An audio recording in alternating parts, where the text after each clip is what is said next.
Back now with a Fox News alert. The world is in mourning as the Vatican announces the death of Pope Benedict XVI at the age of 95. So what did the former pontiff seen by many as the spiritual North Star mean to more than 1.3 billion Catholics worldwide?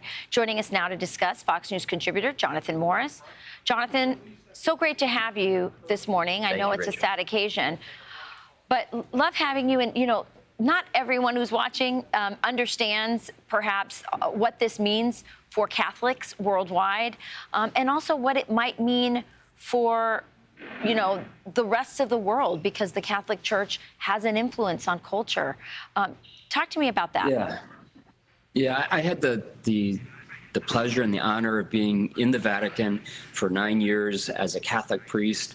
As many of our viewers know, Pope Francis gave me dispensation to leave in good standing. But as a theologian looking in at the Catholic Church right now, you know, what is the role of the Pope, of the pontiff? His main job, right, is not to be a superstar or to be a world traveler, but to really give clarity to what does Christianity teach about essential beliefs, right? The deposit of the faith, it's called in the Catholic Church. And Pope Benedict XVI, Pope Emeritus, eventually, meaning former Pope Benedict, he was so clear in his teaching. He was simple, but totally profound. And his writings, his teachings will perdure. And he was very clear. This is what it means to be a Catholic Christian. If you don't like it, you can do something else. But this is what it means. Pope Francis has a very different style. He throws out questions. He creates, I would say, controversy and discussion. That's his style. Pope Benedict XVI said, this is what the Catholic faith teaches. This is what we believe. And he did it in a very simple style.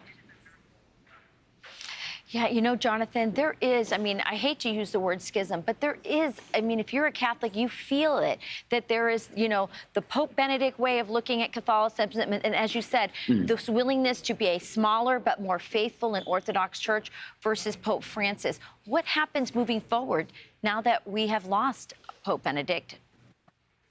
Yeah, like you said, I don't think schism is the right word. It's pretty amazing that after 2,000 years, with differences in Pope's teachings and styles, there's still, if you're a Catholic, there's one Pope. And even with Pope Benedict alive, it was very clear. He made it very clear. Pope Francis is the Pope. Pope Benedict was a retired Pope. So there is no schism, thankfully. But what Pope Francis has done, and it's a very Jesuitical style. He's a part of a religious order called the Jesuits, the Society of Jesus. And the teaching style is very much like, hey, have you ever thought about this? Have you ever thought about that? Let's talk about this. Let's get consensus. And that has created a lot of confusion because the Pope's main job is to teach the faith and to have a North Star of what that means. Yeah. You know, Pope Benedict was a big fan of the Latin Mass and the old way of doing the liturgy. Pope Francis has now restricted that. It's just, I agree with you. It's not a schism, but it sure feels like a sort of cultural or theological schism on some level. You're right. The church has always been here and will continue. And certainly that's the Holy Spirit keeping things going. But there's a tension that you and I both know exists right now in the church. Yeah. So, all right. On a very Jonathan, bright so note, let me read two. Go ahead. Okay. We'll have, sure. Well, just listen to this. 2 lines. So simple for Pope Benedict, but for all of us. Pope Benedict writes, each of us is the result of a thought of God. Each of us is willed. Each of us is loved. Each of us is necessary. That is Pope Benedict in a nutshell.